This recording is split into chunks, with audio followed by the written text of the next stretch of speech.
another episode of the Heights Garage's Shop Talk. It's another solo episode. Hope you guys don't mind. One quick thing. I know it's not video, not yet at least, and you guys can't see, but we kind of moved. We usually do it in my living room, and today we are in the kitchen dining room. So we'll see how it goes. Sorry if the audio is not as good as the other ones, but we're trying this whole new thing. You should see how I have it. I got, these sound canceling drapes and just everywhere, but we'll see how it goes. Appreciate you guys, all the freaking downloads and listens and stuff like that. It's cool. It's crazy to think that, all right, I know it's not, we're not Joe Rogan, we're not any of these even smaller podcasts. We're just getting started, and that's how it all is. But to see people actually listening, and it's friends and family, and then it's friends of friends, which is cool because it opens up a new door. People get to listen in. They get to hear what we got to say. They get to hear what their friends got to say, I'm sure. When we have a guest and their buddies are listening, they're like, you're an idiot. Of course you said that. Which was the case for Ozzy Toolman. He told a couple of his buddies, and they're like, yep, you haven't changed a bit. You're still the same. And then, it's funny. It's cool. It's a good way for people to catch up. It's a good way for people to see, what you're doing, what we're doing. And, it's just another form of communication, I guess. With that being said, we weren't able to get a guest this week. We're trying to lock in something. There's a guest that I really want, the homie Josh. So hopefully he's listening. The homie Josh, I want you on this podcast. We used to work at the Firestone Complete Auto Care, and we were part of that Sunday crew. And let me tell you, this Sunday crew was... So, Firestone Complete Auto Care. It's a big company. It's not like a mom and pop shop. Although you can franchise them, I believe. But Sunday crew, obviously, it's the people that worked on Sunday. And it was,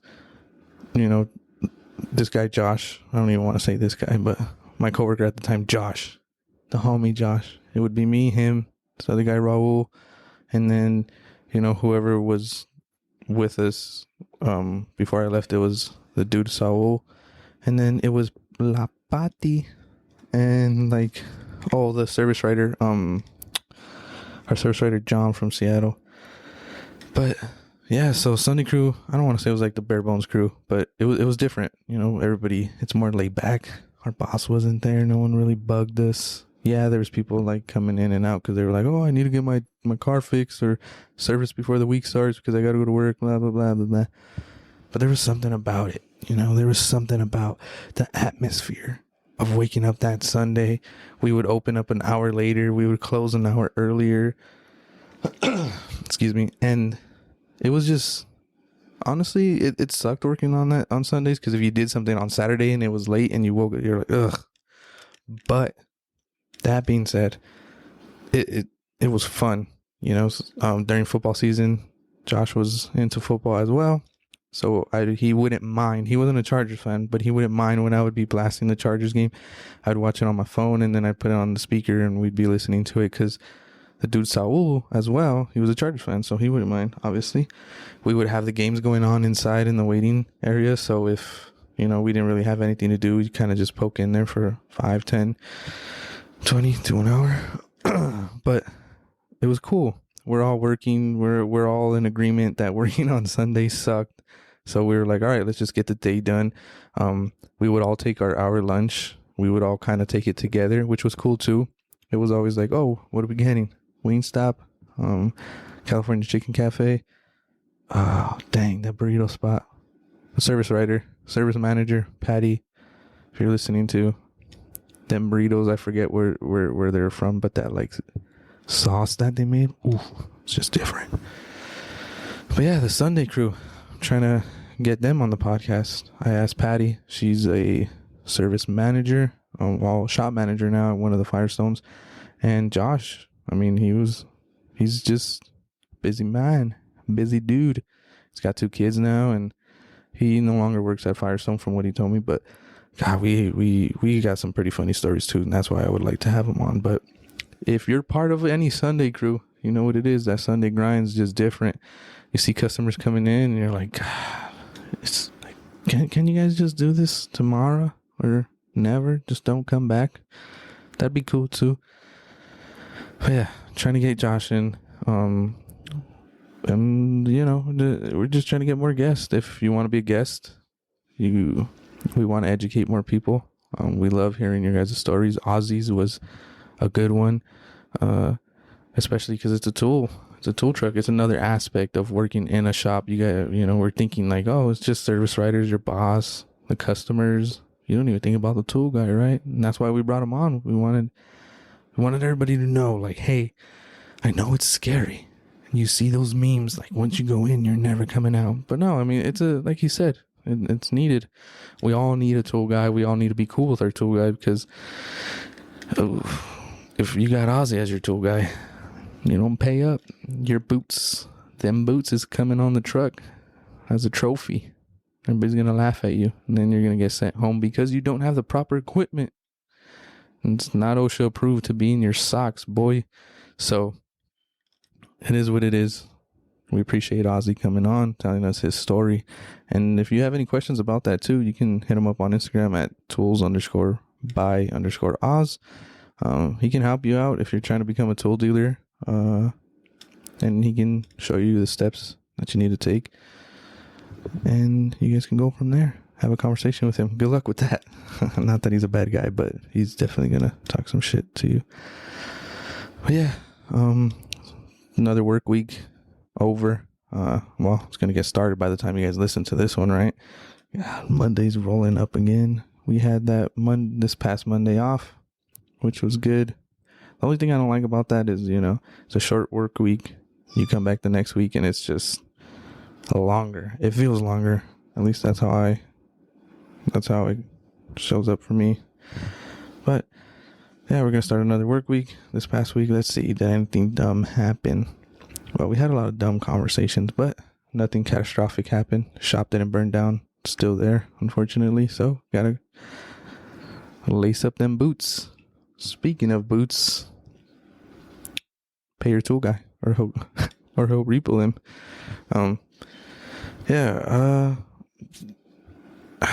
Man, work it's kind of been slow. We've been leaving a little early. On the days that it is busy, it gets super busy. I'm sure a lot of you can relate to that. For some weird reason, all the truck drivers and customers decide that they all want to show up on one day, right? And they're all have the same excuse, like, oh, I didn't have time the other day, so I got to be here today, and I need it now. Like, how can you guys get me in? Like, can you squeeze me in? And it's like, no. One thing was Sunday crew stuff. When I was at Firestone, people would always ask me that, like, hey, can you get me in? Like, how much is it going to be? How much, if I slide you a 10? And it's like, fuck, $10. It's got to be more than that, buddy. Like, it's got to be at least a week's pay. You got to slide me, some $500, $600, because if I lose my job, at least it gives me some time. But no, these people don't think like, no, dude, it's not even that. I'd love to bring you in, I'd love to. If you can give me a 20, sure, I'll put you in front of the line. But no, like, the downside is I lose my job. It's not even like, oh no, I lose money. No, I lose my job if I get caught. So save your money, make an appointment, just show up on time or whatever. Like our shop, we don't necessarily do appointments because I think they said like they used to do it in the past and people wouldn't come, but we had to turn people away because we were like, no, we have this schedule, and people wouldn't show up for their appointment. So we were just losing money. I'm pretty sure that's how it goes. I could be lying at the same time. I've only been there for a year, but yeah, I mean, services it's hard, man. It's hard to get that done. And, a lot of things too. We check your car, your truck, wherever it is, what type of shop you're working at. And people think like, oh, it's going to take 10 minutes. Like, I should be in and out. No, dude, if you want a thorough check, if you want to make sure that your car, truck, whatever it is working right and operational, we got to take our time with it. Cause believe me, coming from, this guy in the chair behind the mic, it's easy to miss stuff. It's easy to just glance by it, and because you're trying to do it as fast as possible and you just forget something. Shout out to Pedro.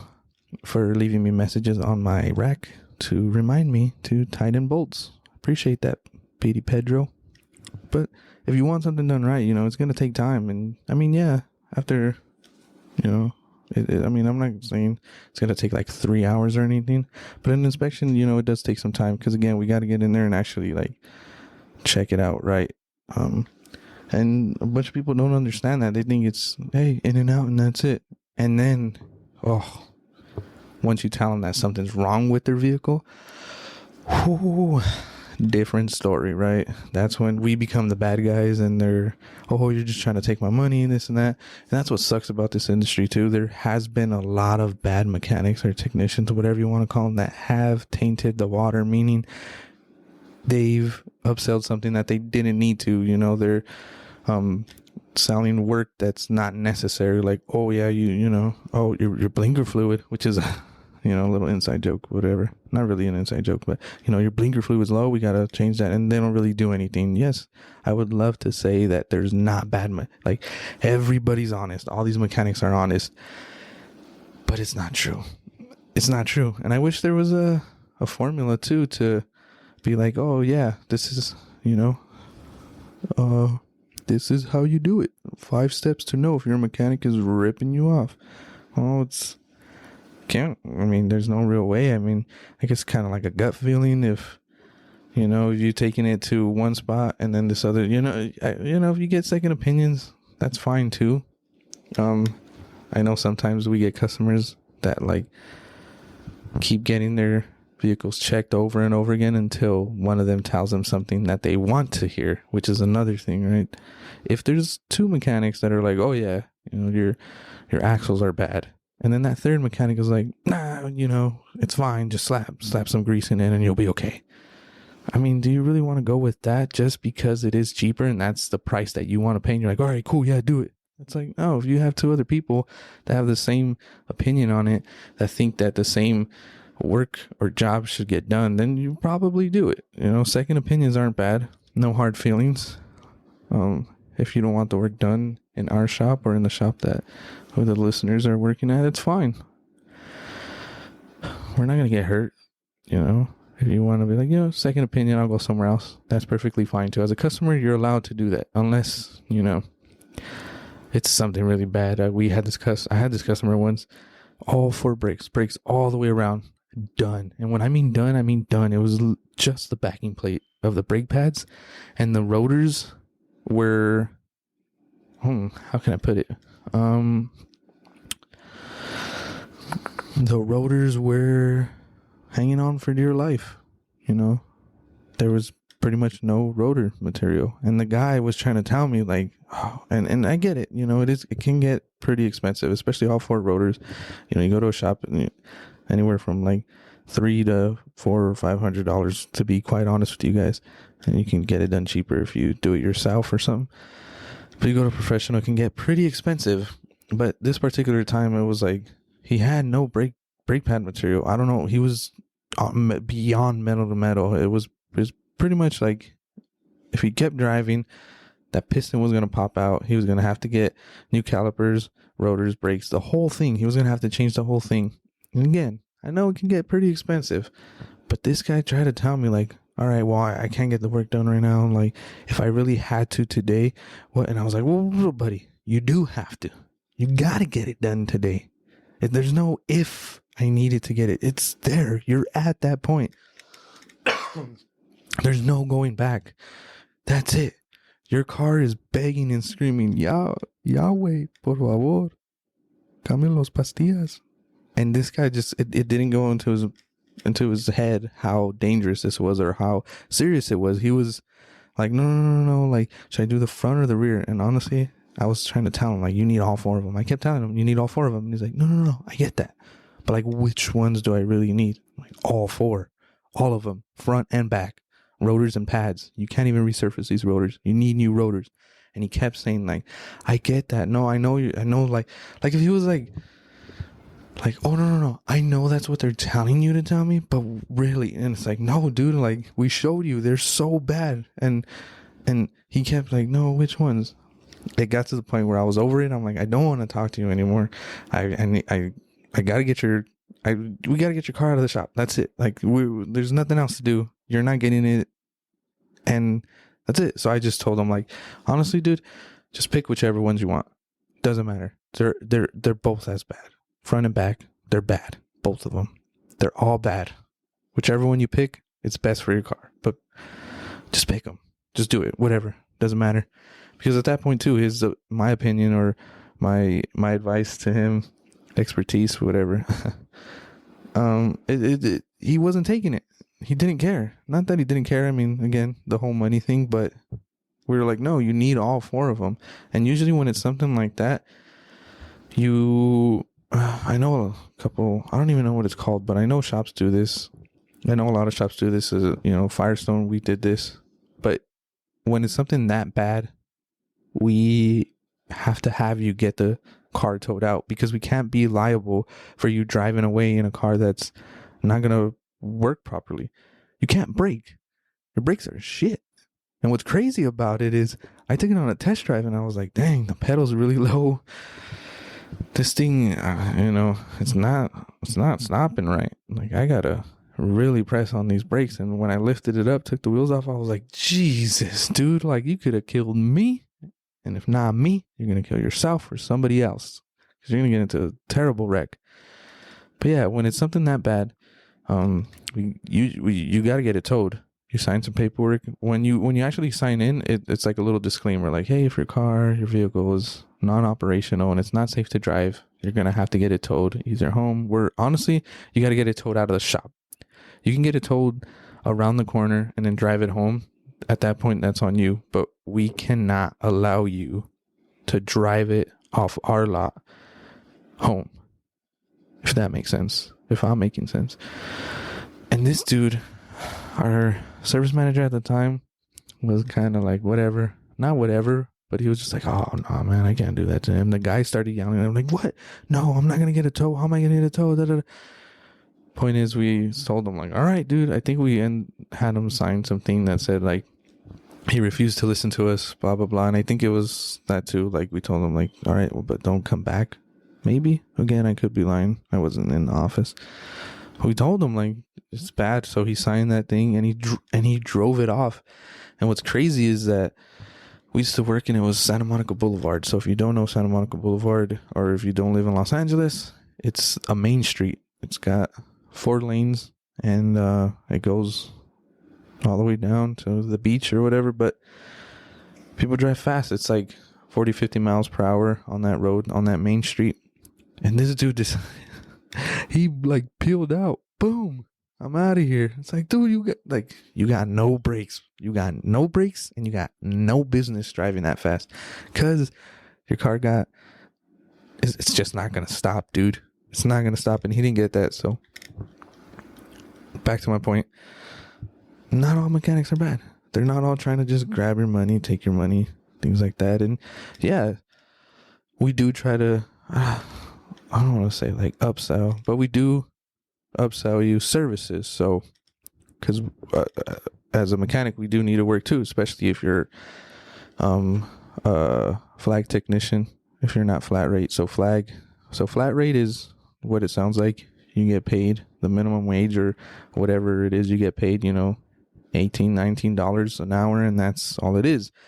Whereas a flag rate technician, what else do they call it? I don't know.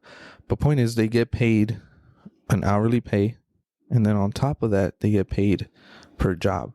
And I know what you guys are like, oh, no wonder. No, we don't get paid the full amount.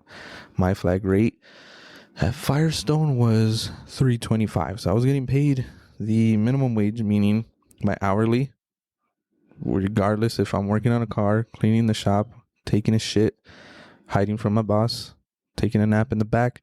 It was $18.25 at the time, $18.50, I think. So I'd get $18.50 for clocking in, going to lunch, clocking out an hour. My flag rate, however, was $3.25. So I would get paid if I worked, if I worked an 8 hour shift and I had 8 flag hours, I was at 100%. I would get paid whatever the math is, $21.75 or something like that. So I would get paid $21.75. So every car you pull in has a certain amount of flag hours. An inspection was like 0.3 of an hour. An oil change was like another 0.3. So, it would add up. A brake job was usually like an hour and a half, and you can get that done in an hour. So what that means is, if let's just let me try and break it down easily. All right, I'm not again just a mechanic. I'm just a technician. I'm just a little wrenchy boy. So let's try and do this math, right? Quick math. Here we go. So let's say this job, whatever it is I'm doing, the time to finish it was 2 hours. So the labor was 2 hours. So regardless if I finish this job in 2 hours or not, I'm going to get paid my flag rate. So $3.25 for 2 hours, $6.50. So I'm going to get paid $6.50 for doing this job. Now I know what you're thinking. You're like, well, if you finish it in half an hour, then the rest of the time. No, you still get paid the 2 hours. And you guys are probably like, well, you guys are stealing. No. That's what you get with experience. That's what you get with knowledge. You go in, it's a big job. And if the guy's good, if they know what they're doing, they're going to finish it before those labor hours that they tell you that it should take, that the manufacturer tells you it should take. Now, the bad thing about it is, if they say it's going to take an hour, but it takes you an hour to just take this damn part off, which I've been in that situation, they're only going to pay you that hour of flag rate. So if you go over the flag rate, they're not going to add extra time. I mean, they could. They really could, honestly. Depends on the manager. Depends on the service writer and things like that. But that being said, yeah, if it's hard, they can add half an hour, they can add an hour, but they're not going to keep continuously adding the labor rate. No, they're at some point they're going to be like, all right, and it's supposed to be an hour job. You took 3 hours. We'll pay you 2 hours. Sorry, that's all we can do. Or they can just be like, no, it should have taken you an hour. That's your fault. So it works both ways. If you're just starting off as a flag rate technician, it can be a little troublesome, right? You're still learning some things. You're getting into bigger jobs, and that too. As you go, you start learning more things. You start taking on bigger jobs. Did I repeat myself? I feel like I'm repeating myself. But with that, you have to learn it, right? Like, I had this Toyota Sienna, again, Sunday crew, baby. Since I would open up on Sundays, and this Toyota Sienna came in, and they were like, hey, we need the rack and pinion. It did need the rack and pinion. It was leaking. It had gotten checked like earlier in the week, and it came back on Sunday. And well, they were like, hey, man, we believe in you. Get this rack and pinion done. So I go into AllData, and AllData is a service that, it's an online service that you can get in any shop, or anybody can really get, honestly. You can subscribe to it, and what it does is it gives you information on cars. So it gives you the exploded views of parts. It tells you the how to take something off, how to put it back on, how to replace parts, how to diagnose things. So, and that too, it breaks down the labor. So I go to see, because I'm like, all right, let's see how we get this rack and pinion out. How do we, what do we got to do? I go and I check. The labor's 5 hours. I'm like, 5 hours? Jeez. That's the biggest job I've ever gotten. The most I got was like a brake job, maybe an axle here and there, some shocks, quick and easy stuff that's like no more than an hour and a half. Today, I'm the big dog. I'm doing big boy hours. I'm getting this rack and pinion done in less than 5 hours, and by then, I'm going to be ahead in time. This is an 8-hour shift. If I could do this in even 3 hours, I got time to do flat repairs, oil changes, and the more service hours you get, the better it looks. The more the more they award you, I guess, or applaud you. Because if you do an 8-hour shift and then you have 16 hours of flag, then you're doing you're getting more than 100%, meaning your ratio of flat rate hours or your hourly pay to your flag is 1 and 1. It's the same. So I start doing this. Toyota, how am I supposed to get this fucking bolt out? That was me all day. Like, how the fuck? Why would Toyota do this? Why would the engineers do this? Toyota, I love you, but that Sienna rack and pinion really kicked my ass that day. And it took me more than 5 hours. Granted, I did get a couple other jobs. Like I said, I was able to do some flat repairs on the side when they needed me. And we told the customer it's going to be an all-day thing. You're going to have to come pick it up on Monday. That being said, the amount of busted knuckles, the amount of tools that I just wanted to throw at this damn van, oh, it was something else. It was something else. And see, the thing is, Sunday, it's supposed to be chill. Like we said, Sunday crew's supposed to be chill. We don't have our veteran there. We don't have our lead mechanic. I was there alone. Well, we did have someone, with more experience than me. And he did help me out and everything, but he also had to pick up the slack that I wasn't pulling because I wasn't able to do these other smaller jobs because I was stuck on this damn rack and pinion. But don't worry. Your boy conquered his fears. He knuckled down, literally. I'm scabbed up to this day. But that's all right. Because we got it done. But yeah, that was one of those times where it was like, okay, it's big flag hours. It should be good. Fun. Hell yeah. But I couldn't get it done in 5 hours. It took me the full 8 hours. Because it was hard. It was something new, and that's what it is, though. When you're a flag rate and you got to learn something new, unfortunately, you're gonna take a hit. Sometimes it's a big hit, sometimes it's a little hit. But guess what? The next time you do it, hopefully you're better at it. If not, what the fuck were you doing?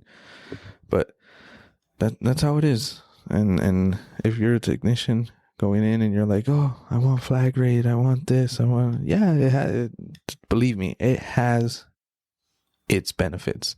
Our lead technician, he had been with the company for like 22 years and that dude would, so his flag rate was obviously way more than anybody else's. Again, 22 years, a lot of experience. He was doing diagnostics, that right off the bat, just to plug in the scan tool, they would pay him an hour. And he would just plug it in and be like, it's just this 15 minutes diag. He's already getting paid the hour. Oh, excuse me. So it's and he was able to provide for his family. He was able to do all that. You got to put in the time, you got to put in the effort, and you got to learn a lot. But the flag rate is freaking awesome. Yeah, when you think about it, you're like, oh, it's a way of motivating you. I understand why shops would do it. I understand why technicians would want it. Because again, you're already getting paid your hourly rate, whatever it is. And sometimes I'm sure it could be more than minimum wage, but at Firestone, they were like, we're just going to pay you your minimum wage for the hourly, and then you're going to get paid on top of that, your flag rate. So that's how they would kind of get you. But, again, when it's slow, you're getting paid the minimum wage. And you're like, man, this sucks. You get like 2 or 3 flat repairs, meaning someone comes in with a nail or their tire's getting low and you just patch it. You put a plug in a patch and, well, you only get 3 cars and you're like, dude, that only pays me half an hour. I only got an hour and a half of flag rate and it looks bad and whatever. But like I said, our lead technician, that dude was getting like 60 hours of flag a week, which is, it's crazy. It's freaking crazy to get paid that, to have that much flag. And it was ridiculous. But, a guy like myself, I had just moved up to the C-Tech, which was, above the maintenance technician or oil lube tech, whatever you want to call it. And I was doing like, what was it? So I was doing some suspension work, like I said, some shocks. I did that rack and pinion. I was doing axles, CV joints, inner and outer tie rod ends, torsion bars, stuff like that. And alignments, you get to do alignments when you're at that position, and you do a lot of brake work, honestly. The brakes, if you get good enough at it, you're in and out, dude. And it's not, I don't want to say it's like easy to sell stuff, but if you're doing the brakes and we would test the brake fluid, it's like, all right, do a brake flush too. And the brake, if you have one of those fluid extractor machines, brake flushes make you so much money. Because for us, I think it paid like 45 minutes to an hour. Dude, it would, technician secret, it would take me like 15, 20 minutes to get the job done, because you have that machine and you do the same thing. You open the master cylinder, no, not empty it, but you would put the new fluid, and then you go to the one furthest away from the master cylinder. You just crack it open. You have that machine. It just, you take it out until the fluid's clean. You see the clear tube. You take it out until the fluid's clean. You don't have to have somebody pumping the brakes up top. You don't have to, all right, go. 1, 2, 3. All right, hold it. Open. Oh, close. Yeah. Okay, go. No, you don't have to do that. You do it by yourself. You can sit down. That's what I would do. I would put the car like, and you know what? All right, guys, I'm not that tall, but okay. I would put the car like level to my chest or whatever, and I was able to sit down and actually do the brake job. I would get a little stool and go around the car, quick, easy, 20 minutes done. And that's, after you do the brake job and stuff. So an hour and a half for the brakes, another hour for the brake flush. You honestly get it done in an hour. It was easy. It was easy. But like I said, as I started wanting to move up and do bigger things, your flag hours take a hit. You're not at 100% anymore. Your flag hours start going down because you're learning something new and you're like, God, I don't know how to do this. So you got to go ask somebody and they got to help you and do this, that, blah, blah, blah. But it was all good. It's all good. Learned a lot. Did a lot. Cried a lot. Fuck that rack and pinion, dude. Fuck that rack and pinion. But you get it done. And you can see on your checks, you're like, dang, this is cool, the flag rate and all that. But if you can, this is just my personal suggestion, because that's what we are right now at the company that I'm at. We don't get paid flag. It's a flat rate, and we do get paid pretty good, really well, honestly. And it's calmer. It's different, right? Yes, you still have to get it done in a reasonable amount of time. And it's not like, okay, oh man, I got to get this done within the hour, because if not, I'm not going to get the flag. No, because we get that flat rate. Like I said, it's calmer. I mean, I can sleep in the back or whatever. I can, talk to the homies. I can mess around, dig around. I'm still going to get paid the same amount because it's hourly. It's not flag. I don't have to rush and bring in 10 cars a day so that I can get a good check. No, it is what it is. So if you can get into a job where they are going to pay you hourly as a mechanic, technician, whatever it is, and they're paying you above the minimum wage where you can make a living, support yourself, family, whatever your situation is. But if you can get into something like that, that does flat rate, just straight up hourly pay, I would suggest it. I would recommend it. But again, flag rate is cool too. I do have something against it. I can't say I got nothing against it, but you can make a living off that too. It's fine. It's cool. It works for some people. Unfortunately for me, it didn't work. It's just the circumstances, but I got nothing against it. Again, I do got stuff against it. Not that I got nothing against it, but if that's the route you want to pick, you want to go down, I got nothing against you picking that. There you go. See, we just had to keep going. And then I'll just break it down, and that's all it is. But yeah, flag rate, it's all good.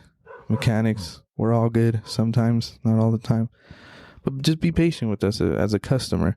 No, I know one of the good not suggestions, but things that we would tell people, not the service writers, but the mechanics. That's funny too. The whole service writer mechanic dynamic is just something different, right? Like they, not that they don't care, but the service writer will like sell work Like if their life depended on it, and then they give it, and it's like a stupid job, or like, what, you expect me to do this in this amount of time? Like, come on, dude. But anyways, one thing we would tell customers, in the shop again, not the service writers, not the front desk people, we would tell them, they'd be like, oh, I made an appointment. Oh, I'm here at 9:30. Why aren't you putting it in my car? And it's like, we would make the analogy, like, when you go to the doctor, even if you have an appointment, if it's at 9:30, are they taking you in at 9:30? No, they're not going to see you exactly at that time. You know why? Because they're dealing with the previous person, with the previous appointment, because they're breaking it down, right? Like, it's not like we go in, it's 9:00. All right, this Toyota has to go in. So we bring in the Toyota, we look at it, and 9:30, take it out. No, we bring it in, we do our inspection, we do the oil change, we talk to the customer. Hopefully they're there at the shop waiting. If not, we have to call them, and we got to wait for them to get a call back. And then if you're at 9:30, cool, check in, bring your car. We can get it up. If not, I'm sorry, you're going to have to wait a little bit longer, because after that, when we bring your car up, we're going to look at it, do all the whole inspection and stuff like that. And then we're going to ask you, hey, buddy, your brakes are gone. Ain't nothing there. And you wouldn't want us to rush you out either, right? So be patient with us. We only got a certain amount of bays. We only got a certain amount of technicians. There's a lot of work to be done. People drive cars. We're in Southern California. It's the best form of transportation is cars. Or what we rely on the most, honestly. So just be patient as a customer. You might have to wait a little bit longer. You might not. Hopefully you get lucky. You're on a slow day and you can just in and out. That too. If you're going to a Jiffy Lube or a Valvoline, the oil change things, I know I said it, you just be in and out. Be careful. How many of those videos have we seen, right? Where the customer just guns it. Boom. You see the mechanic in front of the car. Excuse me. Stop. Stop. Ah! And then they have to jump out the way. They blow through the garage. They break a door. And like the mechanics are all just standing there like, what the fuck just happened? Which is another thing too. The homie Josh used to work at a Valvoline or a Jiffy Lube. He used to work there, and he has stories for there too. And God, Josh, bro, you got to get on. You got to get on the podcast, son. We got to talk about this. They're good stories. They're funny. But yeah, if you're going through a drive up scenario type thing, please pay attention. This is not that you shouldn't be on your phone when you're driving, like what or anything, but this is probably one of the most critical times where you really shouldn't be on your phone unless your car's off. Because I've never worked there, but I know it's like they tell you, oh, go into bay 1, drive slowly, pay attention to what they're doing, and they like guide you in, beep, beep. They have little lights. This way, left, right, back. Okay, stop. And just pay attention. There's too many times where people just gun it. Oh, I'm sorry. I thought that was the brakes. It's like, no, definitely the gas. Oh, I don't know what happened. I just started driving. No. You gunned it. You drove almost through my coworker, but definitely drove through the garage bay door. So thanks. Be careful with that. That was one thing we learned in school too, which is I'm trying to get another guest too, one of my old classmates, because he's a really good technician. He's actually working in metro buses now, but we went to the same school, same class. Anyways, we learned like, hey, when you're guiding someone in, don't be directly in front of the car, because it happens. We see it on Valvoline and Jiffy Lube every day. We see those videos on TikTok where they, people just can't differentiate the brake pedal from the gas pedal and blow right through. But it legit was like a day, like when we were first, this is how you guide someone in. You stand offset of the car. You don't stand directly in front, because if they go, you're going too. And so we got back from one of our breaks in between classes, as in, okay, it was AC class, we got it done. The next class was transmissions or something. When we got back, we're like, yo, damn, what's up with What's up with the tech room? We had a computer room where you can use all data like a shop. And one of the lifts, the like regulator things that you use to actually engage the lift, have it go up and down, like it was poles. It was like piping, tubing. They were bent. All out of shape. The lockers that we had there, where you can like keep some tools, it was all dented in. We're like, what the hell happened? One of the students, my dude, just got excited. Homeboy said, yeah, bring it up a little. Dude just went through everything. So it can happen to anybody. Someone in a class, someone at Jiffy Lube, someone in a shop. It can happen to anybody. Be careful out there, especially if you're a customer, because it's your car. It's the technician that you might take out, and possibly yourself. But yeah, customers, you guys are great. You guys are amazing. You're doing great, sweetie. One quick thing.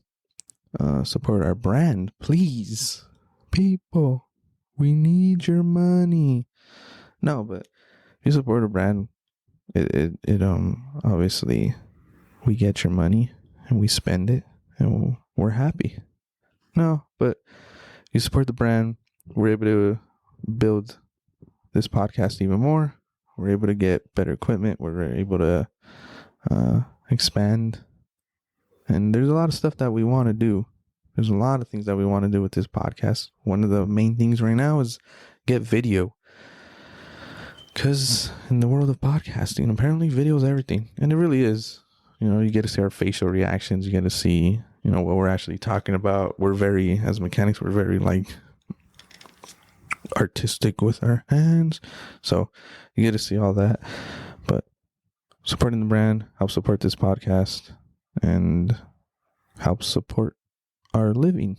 So head over to theheightsgarage.com. That is theheightsgarage.com. And Monday, today, the day this podcast comes out, June 5th, we're going to be doing live pressing on Instagram. Yeah, we'll do it on Instagram. Because, as you heard from like 2 podcasts ago, we took an L. Big L. Big L, as the kids are saying these days, at one of our pop-up shops. So we have a bunch of inventory. Not that we want to get rid of it. We do want to get rid of it, but we want to sell it. It's a cool design, City of Angels. We're going to be doing it live on Instagram. It's going to be a bunch of huge deals. You can go to the website. You can see us pressing it. You can see the whole process, see what we do, see our quote-unquote shop. And then buyers, get yourself a shirt. There's going to be a bunch of deals, like I said, on the website tomorrow. And yeah, just support us. It's going to be cool. Should be cool. What else? Well, one thing that I came across on a podcast couple podcasts that we were listening to is that the city of South Pasadena is changing from their normal squad cars to Tesla. They're gonna go all electric, and I thought that was interesting. I know whatchamacallit, a lot of people might think like, oh, this guy doesn't like electric vehicles, but from everything that I learned, there's nothing wrong with them. Nothing wrong with them at all. I know the big thing that everybody's probably worried about is like, how are we gonna have Tesla police vehicles? Like, if they, like, what are we gonna do if they run out of charge? Are they gonna have enough to have a 12-hour shift or what have you? And yeah, according to the Los Angeles Times, they're gonna get about 20 Teslas through Enterprise for at least 5 years. Wow, for 5 years.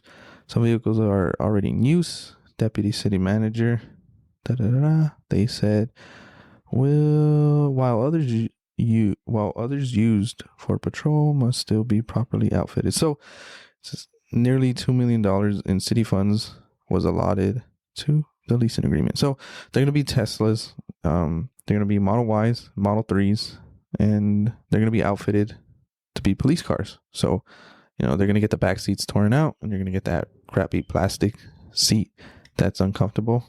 Not that I know. Never been in the back of a squad car. Heard it from a friend. But they're going to get those. They're going to be outfitted with all that. Obviously, they have to have the computer, the center console. They got to have the cage in between the divider. Some of them are going to be bulletproof, I believe, because, that'd be kind of cool. Bulletproof Tesla, baby. What else? They're going to have all the sirens, all the lights, bells, whistles. And yeah, you're going to see Teslas. And a big thing that they were talking about is that it's going to save us a lot of money. It's going to save a lot of money. I think like idling a car, within an hour, it wastes a certain amount of gas. So, with a Tesla, if it's just sitting there, it uses less battery than an idling car uses gas, if that makes sense. So when it's just sitting there, it's not wasting as much battery as a gas powered car would waste gas. And that's kind of what they're doing this for. They're trying to save the city money, or what it seems like is they're trying to save the city money while also getting new cars. And I got no problem with that. And you're thinking like, what about the charging? They're getting 20 cars, or that's around how much it says they're going to get. It says right here, more than 30 charging ports, including some for public use, will be installed at South Pasadena City Hall parking lots in partnership with Southern California Edison. So they are going to get some charging. They are going to get more charging ports, which is cool. And I don't know necessarily what I know it's like a whole, a V2 charging port or a V1 or whatever. There's different levels to it that give you more power to charger or supercharger, all that. I think they're going to get a variety of these things. And again, it's 20 cruisers. It's 20 Tesla cop cars. So they're going to be able to change them within shifts. And I think they're going to get a couple of these superchargers, so they're going to be able to uphold it. They should be able to.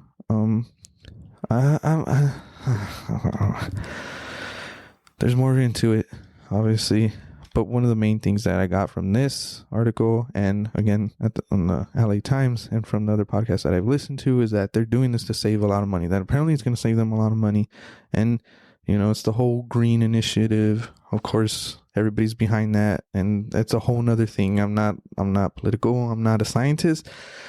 Whatever, lithium batteries, they do this as much to build, to make them. It's where, whatever. Point is, it's interesting, right? In a world where we're transitioning, especially here in Southern California, by 2035, there's a bill that you won't be able to sell a new gas-powered vehicle. They can only be electric. And then a couple of days after that, the city was like, hey, maybe don't charge your car too much because we're using too much energy, and it's not good for the environment. So there's so much that goes into it. Everybody's like, I don't want to say freaking out, but they're like, what? They're really going to do this? And honestly, it is kind of cool. I think it's cool. A Tesla, imagine a Tesla mobbing it. That's going to suck. You're going to be driving, right? You're going to be driving already at night when you're driving and like you can't see behind you. You're looking in that rearview mirror and you're like, those are Explorer headlights. A cop car? Is that a regular Explorer? Now imagine a Tesla. You're driving. Oh yeah, I'm the man. You don't see. You don't hear it. It just pulls. You don't hear shit. It just pulls up. All you see is a siren. Boop, boop. And that's it. Tesla pulling you over, baby.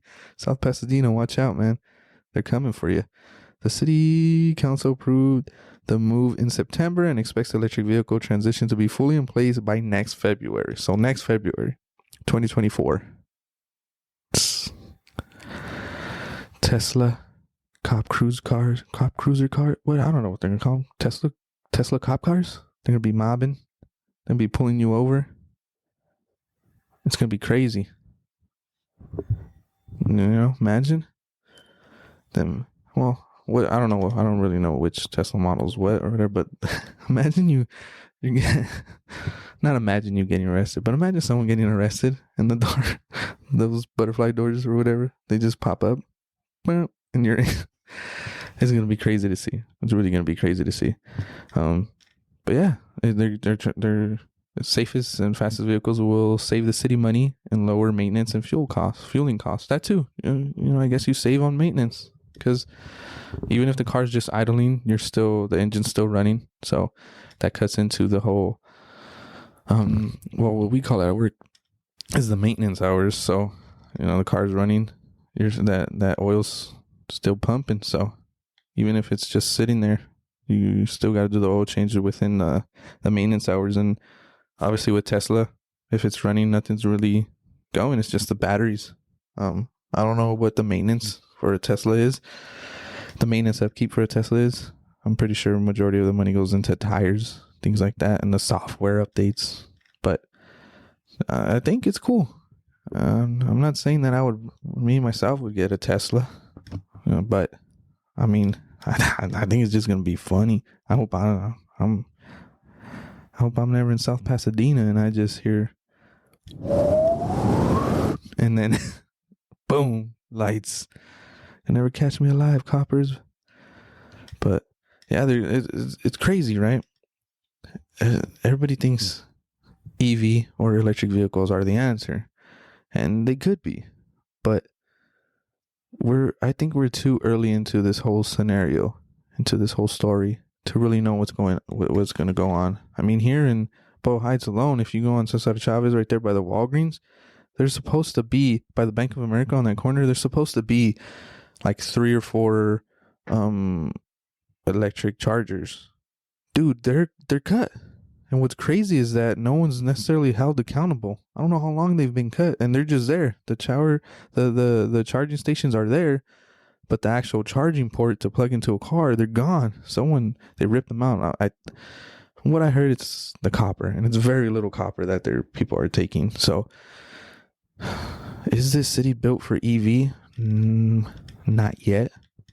Because you see a bunch of these chargers that just don't work and they never get fixed because no one's really held accountable, right? The company did it, but they're like, oh, we did it. That's it. There was no requirement for maintenance or upkeeping on this supercharger or this charging station.